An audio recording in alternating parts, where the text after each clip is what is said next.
Hey everyone, welcome back to our channel. Today, we're going to dive into the world of nutrition in pregnancy. It's essential to fuel your body with the right nutrients during this crucial time, and we're here to help you do just that.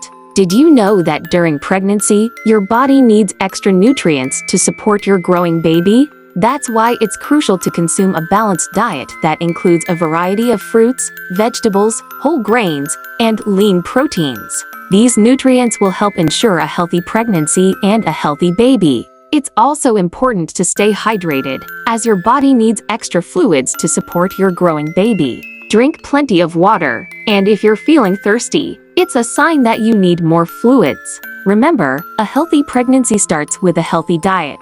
So, make sure to eat a variety of nutrient-rich foods and stay hydrated throughout your pregnancy journey. Thank you for tuning in today. And if you found this video helpful, please give it a thumbs up and don't forget to subscribe for more informative content.